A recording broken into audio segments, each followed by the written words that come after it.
ಅತ್ತೂರು ಸಂತ ಲಾರೆನ್ಸ್ ಪುಣ್ಯಕ್ಷೇತ್ರದ ವಾರ್ಷಿಕ ಮಹೋತ್ಸವದ 3ನೇ ದಿನವಾದ ಮಂಗಳವಾರ ನಿರಂತರವಾಗಿ ಬಲಿಪೂಜೆ ನಡೆಯಿತು.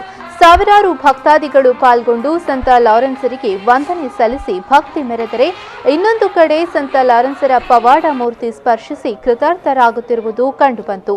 ಪವಾಡ ಮೂರ್ತಿ ಇದ್ದ ಜಾಗದಲ್ಲಿ ಜನತೆ ಸಾಲುಗಟ್ಟೆ ನಿಂತಿರುವುದು ಸಾಮಾನ್ಯವಾಗಿತ್ತು.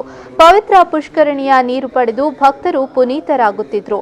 ಪುತ್ತೂರಿನ ಧರ್ಮಾಧ್ಯಕ್ಷ ಡಾಕ್ಟರ್ ಜಿವರ್ಗೇಸ್ ಮಾರ್ ಮಕರ್ಯೋಸ್ ಕಲಾಯಿಲ್ ಅವರು ಹಾಗೂ ಶಿವಮೊಗ್ಗದ ಧರ್ಮಾಧ್ಯಕ್ಷ ಡಾಕ್ಟರ್ ಫ್ರಾನ್ಸಿಸ್ ಸೆರಾವೋರ್ ಅವರು ದಿನದ ವಿಶೇಷ ಪೂಜೆಗಳನ್ನು ಕನ್ನಡ ಭಾಷೆಯಲ್ಲಿ ನೆರವೇರಿಸಿದ್ರು.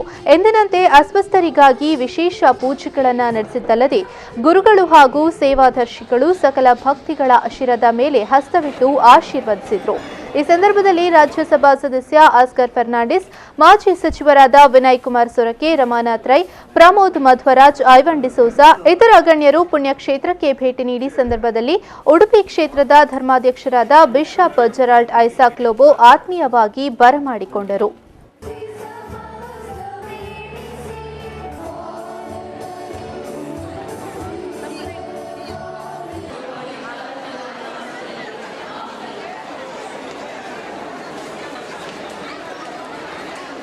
ಸಾಧಾರಣ 3 ಶತಕಗಳ ಐತಿಹ್ಯ ಇರುವ ಈ ಪುಣ್ಯಕ್ಷೇತ್ರ ಕೇವಲ ಒಂದು ಧರ್ಮದ ಪುಣ್ಯಕ್ಷೇತ್ರವಾಗಿ ಉಳಿದಿಲ್ಲ.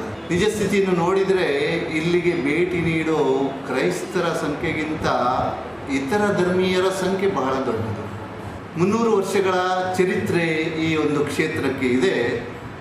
ಯಾವ ರೀತಿ ಆರಂಭದಲ್ಲಿ ಇಲ್ಲಿ ಧರ್ಮಗುರುಗಳು ಸಂತ ಲಾರೆನ್ಸರ ಸ್ವರೂಪವನ್ನು ಹಿಡಿದುಕೊಂಡು ಒಂದು ಸೂಕ್ತ ಜಾಗವನ್ನು ಹುಡುಕುತ್ತಾ ಬಂದಾಗ, ಇದೇ ಈ ಪರ್ಬಳೆ ಗುಡ್ಡದಲ್ಲಿ ಅವರು ವಿಶ್ರಾಂತಿಗಾಗಿ ತಂಗಿದಾಗ, ವಿಶ್ರಾಂತಿ ಮುಗಿಸಿ ಹೇಳುವಾಗ ಅವರಿಗೆ ಆ ಸ್ವರೂಪವನ್ನು ಎತ್ತಲು ಆಗಲಿಲ್ಲವಂತೆ.